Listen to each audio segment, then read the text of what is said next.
Bidiyon namu na yau zan nuna maka yadda za ka yi tracking order ɗinka, ma'ana dai ka bibiyo order ɗin da ka saya, kayan da ka saya daga AliExpress wanda za a kawo maka shi zuwa Nigeria ko kuma wata ƙasar da kake ciki, wanda idan ka sai wannan kayan za su baka tracking order wanda za ka je ka dinga tracking order ɗinka ka ga cewa yau kayanka suna China, gobe sun taho Nigeria, yau suna garinku da sauransu. Ok, wannan shine a takaice abin da zan nuna maka. Sai kuma abu na biyu da shi ma zan nuna maka shi shine yanda za ka yi adin ko kuma in ce za ka je ka buɗe dispute. Misali idan kayanka ba su zo ba kana so a dawo maka da kuɗinka, shi ma zan nuna maka hanyar da za ka yi yanda a dawo maka da wannan kuɗin naka ba tare da wani ɓata lokaci ba. Ok, ku biyo mu a cikin bidiyon daga farko har ƙarshe, ka danna mana alamar subscribe, sannan ka danna alamar ƙararrawa, ka yi sharing na wannan bidiyo wa 'yan uwanka domin su gani su ma su amfana. Ok, mu tafi cikin bidiyon kai tsaye. Abin da za mu yi sai mu shigo cikin kasuwar mu ta AliExpress kamar haka. So bayan mun shigo kasuwar AliExpress kamar haka, nan shine home, sai mu tafi inda aka sa account din nan, daga nan gefen gashi nan kowa ya san inda account take gashi nan, sai mu shiga wajen account a hannun dama gashi nan. To muna shiga kamar yadda muku bayanin waɗannan abubuwa guda hudu, to sai mu zo mu shiga inda aka sa shipping din nan. Ina wayannan abubuwan da aka gashi nan akwai abubuwa guda hudu a ciki, to shi za mu shiga wannan. To muna shiga cikin shi kamar haka.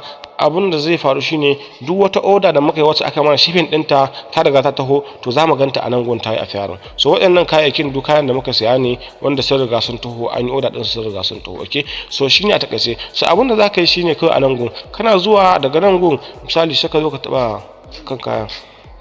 So sai ka taba akan kayan da kake so ka yi tracking order din nashi, kayan da kake so ka tracking kan shi zaka taba gashi nan kamar haka na taba shi. So ina taba shi zan jira sai ya bude mun, yana bude mun za a nuna mun wasu bayanai kamar haka. So dan ya bude mun wannan bayanan, abin da zai faru shine sai in ƙara taba akan gashi nan inda aka sa estimated delivery date a August 2023, sannan package ship out from a warehouse. To sai mu taba wannan gurin gashi nan wata alamar kibiya ga ta, sai mu taba ta kamar haka.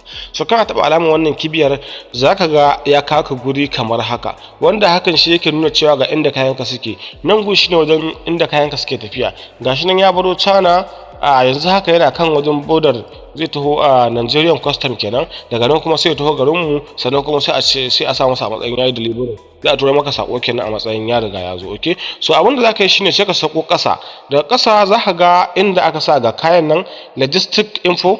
So daga ƙasa za ka gani an sa AliExpress selection stand. To sai ka daga ƙasan shi kuma shi ma za ka ga inda aka sa NG wani 11 irin 9 kaza kaza, ko ma me aka sa dai za ka ga wasu nambobi a wannan jikin NG din. So ga alamar kwafi nan a jiki, ga alamar kwafi nan a jiki, sai ka taba alamar kwafi din.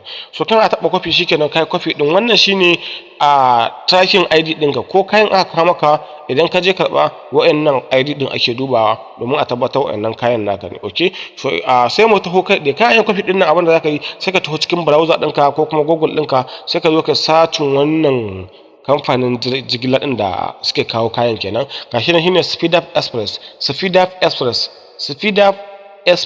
Wa'annan su ne kamfanin jigilar da suke kawo kasar daga China, kayan daga China zuwa Nigeria. Ok, to sai ka taba shi akai, bayan kai satin din sa suka bude shi kamar haka. So abin da zaka yi sai ka zo ka danna akan na farkon ga saka speedupexpress.com, sai ka taba shi akai kamar haka.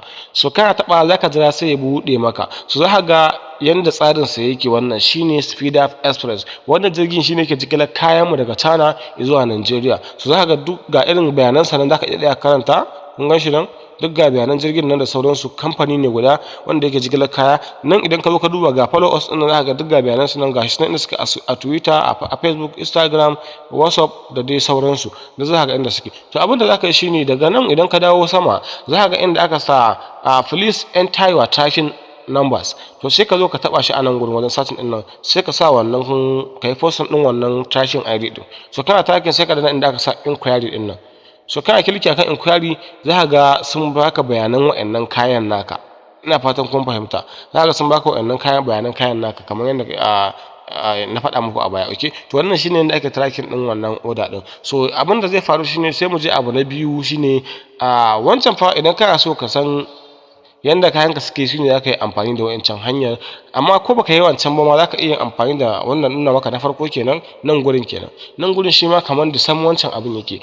Dan haka ba ma sai ka bata lokacin ka wajen kwafi din ID din ka je kai posting a san ba, amma dai na nuna maka hanyar ne saboda za ta amfane ka. To sai abu na biyu da in ce nuna muku shine refund din nan. So idan ka dan dawo baya zaka ga inda aka sa nan gurin din nan, zaka ga inda aka sa return and refund, return/refund. To shi zaka taba akai. so idan ka taba akan return and refund din nan kamar haka, shine zai ce maka zai baka dama ka je kai requesting. So amma ni sun ce min sorry, you can't request a return refund for this order. Return you can refund or return 10 days after the seller ship your items. Zaka iya yin cike wannan abin ne, wannan form din ne kawai bayan kwanaki 10 da yin order ɗinka idan kayanka ba su zo ba misali, shine zaka iya cike wannan return and refund din. So kana clicking akan shi zai kai ka gurin da zaka je ka sa dalilin ka na yin na requesting kuɗin ka a da maka da shi, cewa a'a wannan kayan sun yi damaging ne, ko kuma ba su zo ba ne, ko kuma dai a'a baka son su nema gaba daya, ko kuma ba a wanda kake tunanin za a kawo maka shi aka kawo maka ba. So shine, ko kuma a'a kayan da kake so ka mai da su a baka kuɗin ka, to duk za su baka wannan option din sai ka zaba. Bayan ka zaba kawai abin da zaka shi kenan, sai ka je ka cike ka tura musu. Kana tura musu kuma za su duba, za su dawo maka da kuɗin ka, za su faɗa maka cewa ga lokacin da za su dawo maka da kuɗin ka nan, shikenan lafiya ƙarar ba tare da wani ɓata lokaci ba. So wannan shine yadda ake tracking kaya a gani inda suke, sannan kuma da yadda zaka yi add refund, ma'ana a dawo maka da kuɗin ka na kayan da ka saya kenan. Ina fatan kun fahimta. To a takaice nan shine kayan da abin da ce zan nuna muku shi a cikin wannan kasuwa ta